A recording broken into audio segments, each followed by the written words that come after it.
여러분, 혹시 비누와 샴푸 없이 물로만 씻는다는 이야기 들어보셨나요? 요즘 SNS에서 노프, 워터 올리라는 키워드로 많은 분들이 실험을 하고 계시는데요. 화학 성분 없이 천연 그대로 피부가 스스로 회복한다. 샴푸 회사들이 숨기는 진실. 이런 주장들을 쉽게 볼 수 있습니다.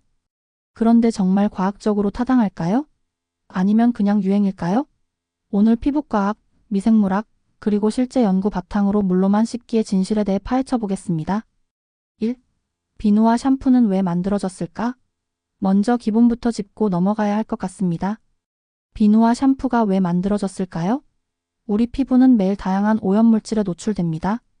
땀, 피지, 각질은 기본이고 대기 중의 미세먼지, 배기가스, 담배 연기 같은 환경 오염물질도 피부에 쌓이죠. 여기서 중요한 과학적 원리가 하나 있습니다. 바로 유상종이라는 원리인데요. 기름은 기름에, 물은 물에 잘 섞인다는 뜻입니다. 피지, 즉 우리 피부에서 나오는 기름은 물에 잘 녹지 않습니다. 손에 식용유를 묻히고 물로만 씻어본 적 있으신가요? 아무리 문질러도 미끈거림이 쉽게 사라지지 않죠? 비누와 샴푸는 바로 이 문제를 해결하기 위해 만들어졌습니다. 계면활성제라는 성분이 한쪽은 물과 친하고 한쪽은 기름과 친한 구조를 가지고 있어서 기름때를 물에 섞이게 만들어 씻어낼 수 있게 하는 거죠. 2. 물로만 씻으면 실제로 어떤 일이 일어날까? 그렇다면 물로만 씻으면 우리 몸에서는 어떤 일이 벌어질까요? 초기 단계 14주 대부분의 사람들이 겪는 첫 번째 변화는 기름기입니다. 특히 머리카락이 눈에 띄게 기름져 보이고 두피에서 냄새가 날 수 있습니다. 이는 우리 피부가 그동안 비누와 샴푸로 계속 피지를 제거당했기 때문에 더 많은 피지를 생산하도록 적응되어 있었기 때문입니다. 갑자기 세정을 멈추면 피부는 여전히 과도한 피지를 생산하고 있는 상태인 거죠. 적응 단계 13개월, 일부 사람들은 이 시기를 지나면서 피지 생산이 정상화되었다고 보고합니다. 피부과 전문의들은 이를 피지선의 재조정 기간이라고 부릅니다. 그러나 여기서 중요한 점은 물리적 세정이 매우 중요하다는 겁니다. 단순히 물만 끼얹는 게 아니라 손이나 브러쉬로 충분히 문지르고 마사지해서 피지와 각질, 먼지를 물리적으로 제거해야 합니다. 장기적 변화 3개월 이후 장기적인 결과는 사람마다 천차만별입니다. 일부는 피부 상태가 개선되었다고 느끼고 일부는 여전히 불편함을 겪습니다.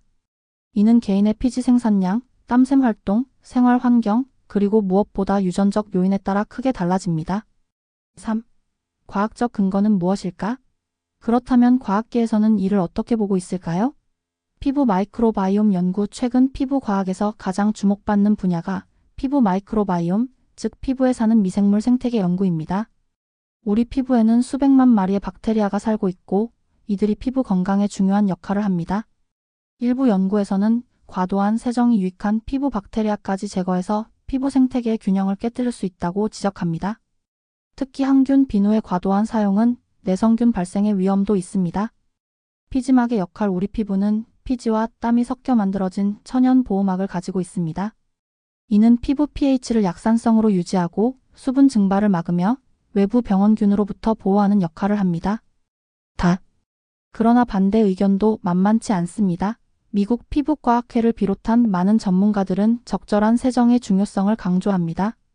특히 현대 도시 환경에서는 미세먼지, 중금속, 유해 화학물질 등이 피부에 축적되는데 물로만은 이를 충분히 제거하기 어렵다는 것입니다. 또한 여드름, 지루성 피부염, 모낭염 같은 피부 질환이 있는 경우 적절한 세정제 사용이 치료에 필수적이라는 점도 지적됩니다. 4. 누구에게 적합하고 누구에게 적합하지 않을까? 그렇다면 물로만 씻기는 누구에게 적합할까요? 적합할 수 있는 사람들.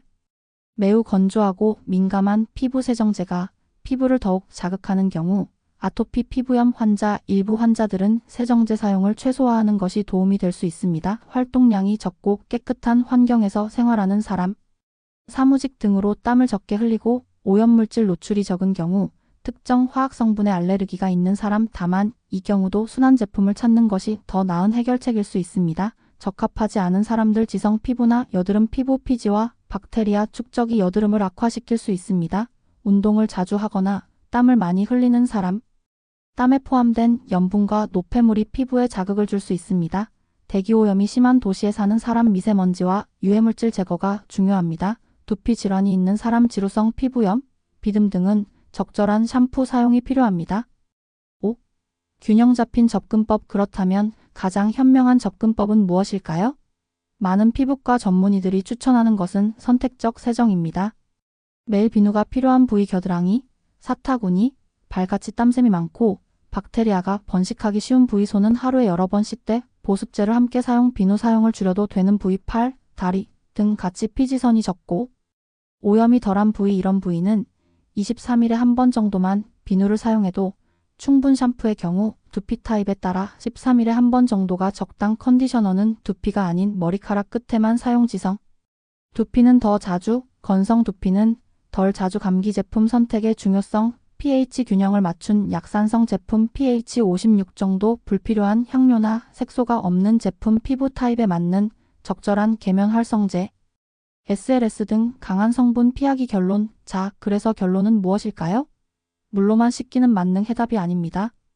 누군가에게는 효과적일 수 있지만 누군가에게는 피부 문제를 악화시킬 수 있습니다. 중요한 것은 극단으로 가지 않는 것입니다. 화학 성분은 무조건 나쁘다거나 매일 온몸을 비누로 박박 문질러야 한다는 양극단 모두 우리 피부에 도움이 되지 않습니다.